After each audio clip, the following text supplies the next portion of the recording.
Okay, we're back with our first product test. Testing out the Instafire 6-hour canned heat. It's made in China.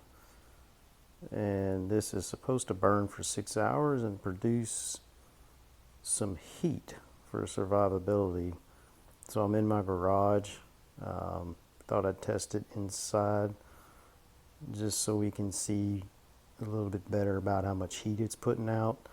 You would not be able to use this underneath some sort of like blanket over your head or something like this, because it does put off carbon monoxide, and it's got other chemicals in it that you wouldn't want to inhale. But in maybe a small room, a room of some kind, where it could vent, there's enough airspace for it to vent, you could huddle around it. So we're going to see how well this works.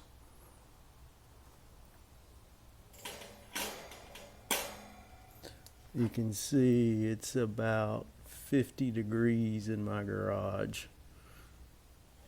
We're going to see how much heat this puts off right around it.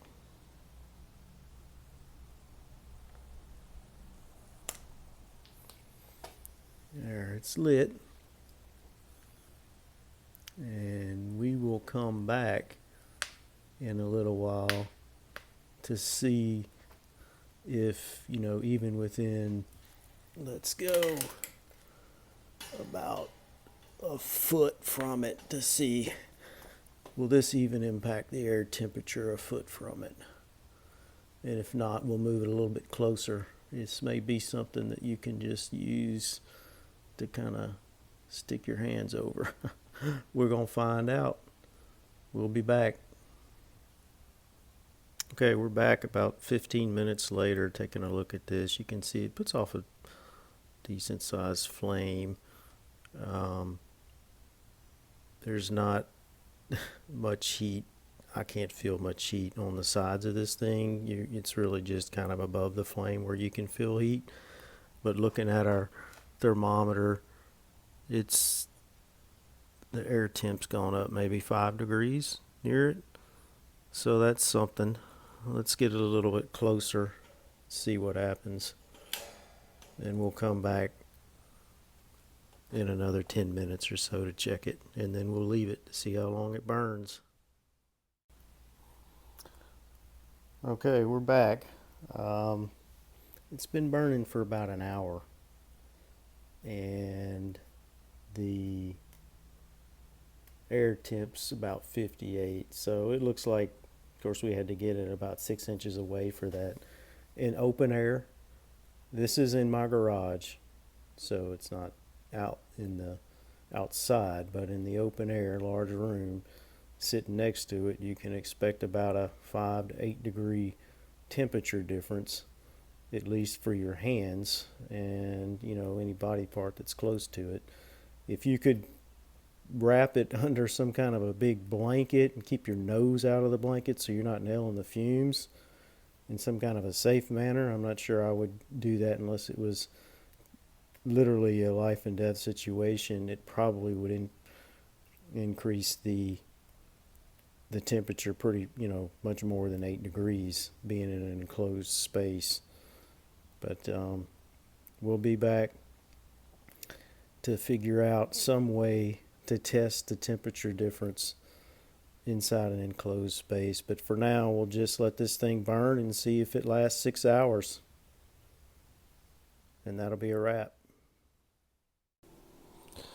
Okay, the next thing we're going to test this thing out on is to see if we can use it to cook with. It's been burning for 5 hours so far, so let's see what happens. Well, I successfully cooked some eggs with this thing. So you can use it for cooking, though it's not really fast. It's such a narrow flame. Probably not able to boil anything with this. Well, here we are 6 hours later, and it's still burning, still going strong. So it does burn for 6 hours at least, and maybe for a little while longer. So I guess the rundown on this thing for me is it's pretty easy to light.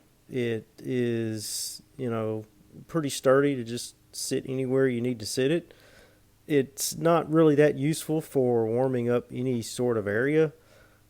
We saw maybe 5 to 10 degree difference just within the 6 to 12 inches around it. So it might be good for warming your hands up, unless you could actually put it, under something that would trap the heat. But then I'd be worried about carbon monoxide and inhaling the other stuff from the fuel that's in there. So I definitely wouldn't recommend that. Now, it does seem pretty handy for cooking with, though. I was able to cook some eggs with it. I don't think it's hot enough to boil anything.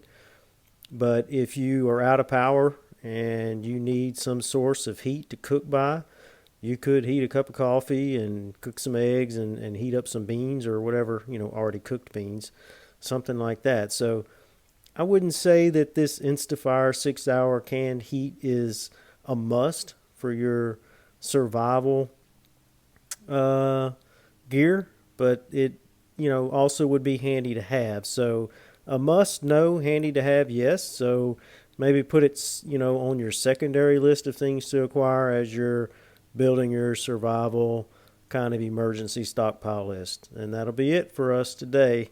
Thank you for paying attention to this video. And if you like what you hear and see, like it and share it. Thanks.